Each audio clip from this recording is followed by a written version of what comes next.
चलो good evening. हम लोग स्टार्ट करते हैं। पहले मैथ का क्वेश्चन, ठीक है। आज क्या करते हैं हम लोग, आपका लास्ट 20 ईयर्स का सिविल के अंदर, सिविल इंजीनियरिंग ना, सिविल इंजीनियरिंग के अंदर जितने भी मैथ का क्वेश्चन होगा ना, इंजीनियरिंग मैथमेटिक्स, क्या इंजीनियरिंग मैथमेटिक्स के जितने भी क्वेश्चंस होगा ना, टोटल क्वेश्चंस को हम लोग करेंगे, डिस्कशन करेंगे, ठीक है। लास्ट 20 ईयर्स में वो ईयर वाइज ईयर चलेंगे और आपको हर एक क्वेश्चंस का देखेंगे। देखो, आप एक चीज़ याद रखो कि मैथ में आपका कितना रेंज, आपका वेटेज है, आपका 12 टू 13 मार्क्स का आता है। ये ऐसा मार्क्स है इसमें आप 100% स्कोर कर सकते हैं, ठीक है। वेरी सिंपल होता है मैथ का प्रॉब्लम, खासकर सिविल में और आपका मैकेनिकल में। मैथ का प्रॉब्लम्स क्या होते हैं, इजी होता है। तो देखते हैं, टाइम इधर उधर न वेस्ट करके हम लोग डायरेक्टली चलते हैं क्वेश्चंस पे, एक एक करके क्वेश्चंस देखते हैं कैसे सॉल्व होता है।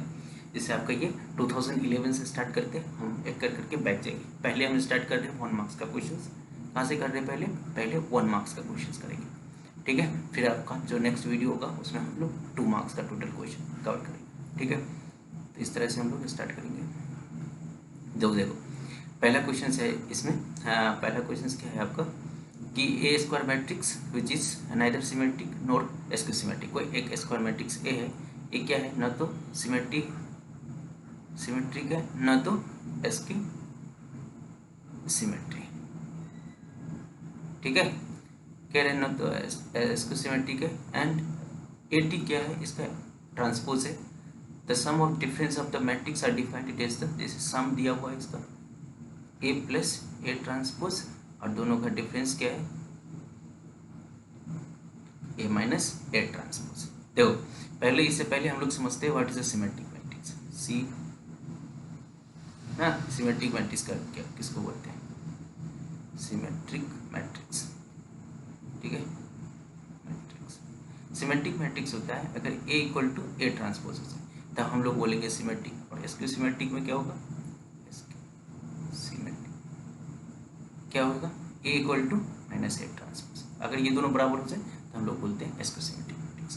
तो यहाँ पे दिया हुआ है कि नाइदर एस्क्यू सिमेट्रिक है नॉर सिमेट्रिक है, तो कैसे होगा।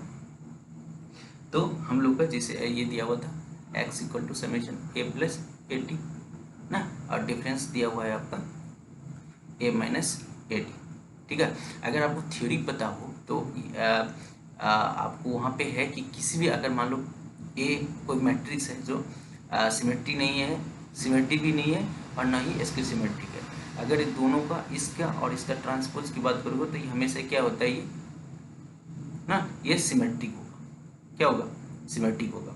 अगर दो मैट्रिक्स का डिफरेंस लोगे तो ये हमेशा क्या होता है, एस्क्यू सिमेट्रिक। ये मतलब थ्योरी से, अगर आपको थ्योरी आता है तो आप डायरेक्ट टिक आउट कर सकते हो, बट यहाँ पे थ्योरी नहीं पता है। अगर मान लो किसी को थ्योरी नहीं पता है तो क्या करोगे इसके लिए, तो आप लेट कर लोगे कोई एक मैट्रिक्स लेट करो, मान लो ए इक्वल टू 1 2 3 4 कोई मैट्रिक्स, इसका ट्रांसपोज निकालो। कैसे निकालते हैं, जो रो है उसको कॉलम बना दो, रो जैसे ये रो, आपको पता है ना चेंज कैसे होता है। अगर ये 3 2/2 है तो 2/2 ही बनेगा, जो रो का उसको कॉलम में लेके आ जाओ ना, ये इतना तो आना चाहिए। इन दोनों का समेशन निकालो, समेशन निकालोगे तो क्या होगा 1 2 ना 5, दोनों का 5 और 8। ये भी देखो क्या है, सिमेट्रिक मैट्रिक्स। दोनों का डिफरेंस निकालो, डिफरेंस निकालो कितना आएगा, देखो डिफरेंस है कितना आएगा 1 - 1 0, 2 - 1 3 - 1 3 - 2 1 और ये 4 ना। ये क्या है, एक कोई मैट्रिक्स मान लो ये है, तो ये क्या है, इसके सिमेट्रिक है। हमारा करेक्ट ऑप्शन कौन सा आ जाएगा, डी, कि अगर समेशन कर रहे तो सिमेट्रिक आ रहा है और डिफरेंस निकाल रहे तो हम लोग का इसको सिमेट्रिक। आप एग्जांपल लेके भी कर सकते हो, नहीं तो आपको थियरी आता है तो डायरेक्ट किसी भी जनरल ए मैट्रिक्स के लिए उसका जो समेशन होता है एक्चुअली हाफ होता है, वो हमेशा सिमेट्रिक देता है। और समेशन अगर हाफ हो जाए, डिफरेंस ऑफ हाफ हो जाए, हमेशा ये इसको सिमेट्रिक होता है। तो करेक्ट आंसर होगा डी, ठीक है। Now the second question, second question क्या है कि कोई फंक्शंस दिया हुआ है ना, कह रहा है कि a square root of the n is obtained by the applying the Newton interaction to equations of x square minus n equal to 0 if the I is denoted the interaction index then the correct interactive scheme will be। देखो ये कोई function है, क्या है, x square minus 1। देखो Newton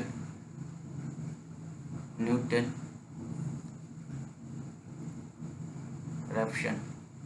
methods क्या है, हम लोग इस मेथड से क्या करते हैं, क्या फाइंड आउट करते हैं ना, रूट्स निकालते हैं। किसका, क्वाड्रेटिक इक्वेशन का, क्वाड्रेटिक इक्वेशंस का हम लोग रूट्स निकालते हैं। ठीक है, कैसे निकालते हैं, तो ये न्यूमेरिकल एनालिसिस है। कौन से चैप्टर से है ये questions, numerical analysis, numerical analysis का क्वेश्चन है।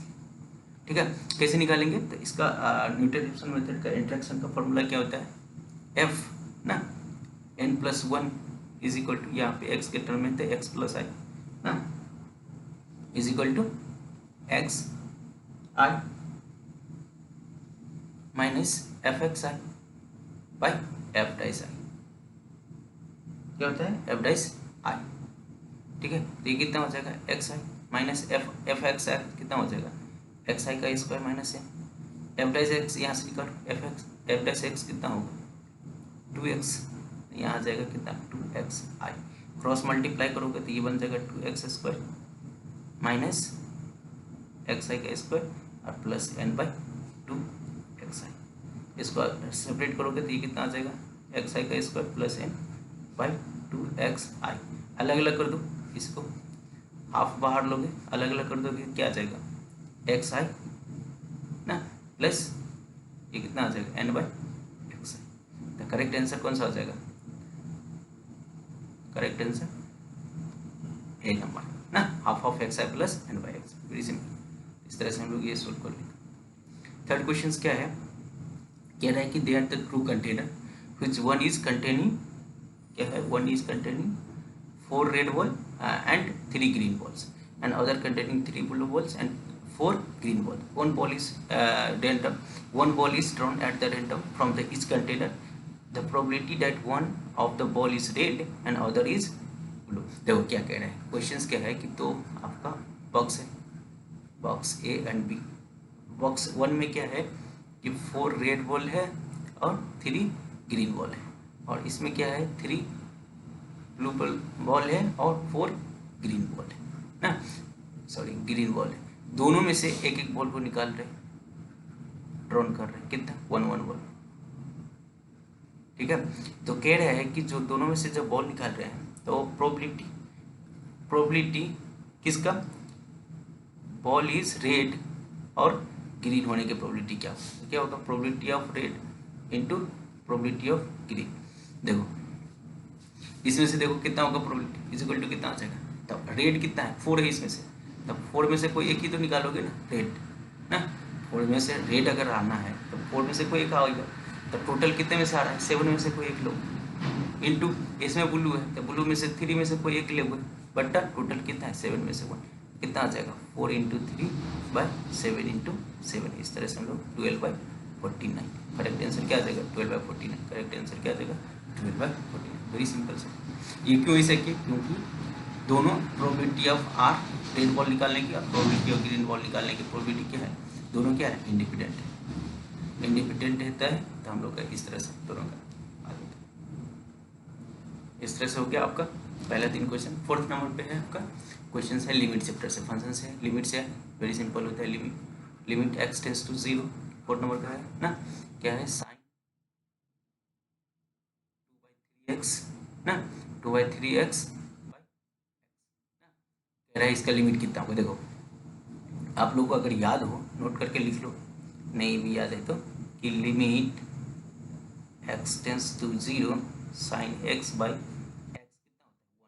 क्यों, कब होगा 1, जब ये दोनों, देखो ध्यान से, अगर ये टेंड्स टू 0 करे और ये टेंड्स टू 0 करे, अभी यहाँ पे फंक्शन कुछ भी रहे, यहाँ पे अगर 4x रहे या 8x रहे 2x प्लस रहे, लेकिन ये वाला पार्ट क्या होना चाहिए टेंड्स टू 0 होना चाहिए, और नीचे वाला टेंड्स टू 0, तो हमेशा कितना होता है इसका लिमिट 1। तो यहाँ पे ये है, तो यहाँ अगर मान लो यहाँ पे मल्टीप्लाई कर दो 2/3 से, यहाँ पे मल्टीप्लाई कर दो 2/3, तो ये दोनों सेम होना चाहिए। देखो आप ये जो आप साइन के बेस में जो है 2/3, यहाँ भी 2/3 है, टेंस टू 0, ये भी टेंस टू 0 कर रहा है, ये भी 0 कर रहा है, ये वाला पार्ट कितना हो जाएगा आपका 1 ना, इंटू ये 2/3, तो करेक्ट आंसर कितना हो जाएगा आपका 2/3। ठीक है, ये हो गया आपका।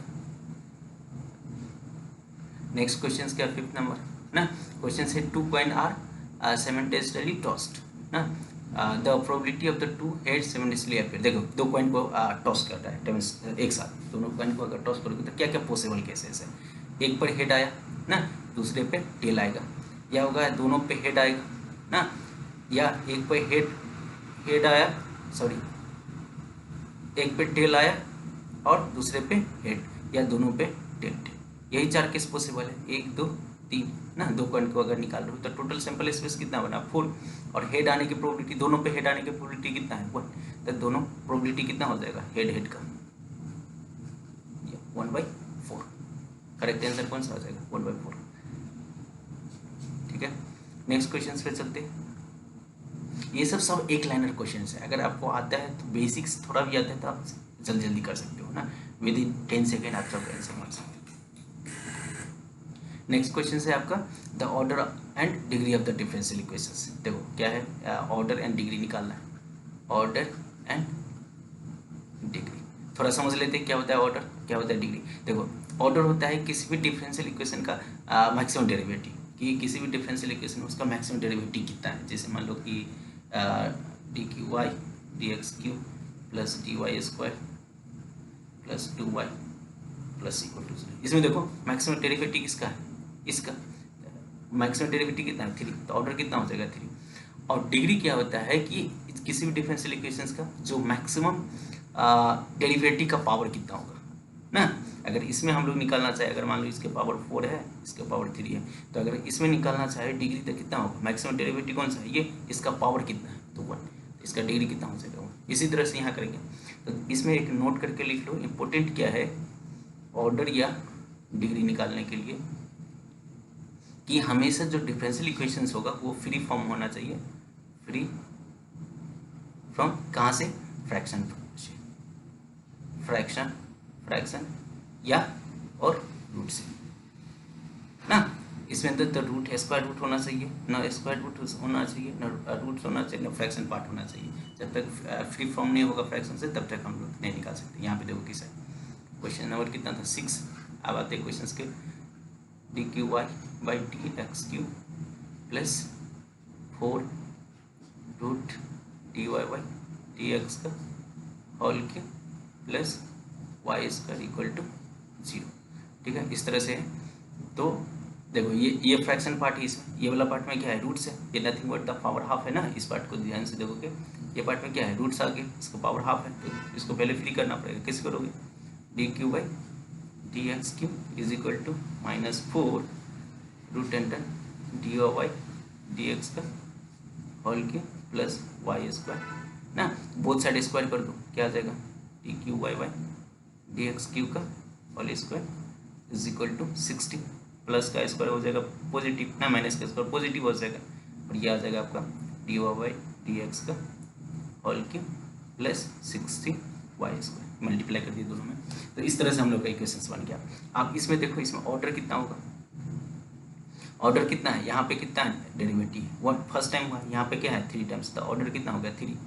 डिग्री क्या बोले थे कि जो मैक्सिमम ऑर्डर का ना उसका पावर देखना है, तो मैक्सिमम ऑर्डर कौन सा है 3, इसका पावर कितना है आपका 2। देखो यहाँ पे पावर 3 है बट इसका ऑर्डर क्या है 1 ही है। हम लोग को देखना है कि जो मैक्सिमम डेरिवेटिव है जिसका ऑर्डर मैक्सिमम है उसका पावर देखना है, तो इसका पावर कितना है डिग्री कितना हो जाएगा 2। तो करेक्ट आंसर हो जाएगा 3 है 2, करेक्ट आंसर है। देखो भूल से भी ये मत मारना, क्योंकि पहले लिखा हुआ है यहाँ पे ऑर्डर बाद में डिग्री। ठीक है, तो आपका करेक्ट आंसर कौन सा हो जाएगा, वेरी सिंपल था।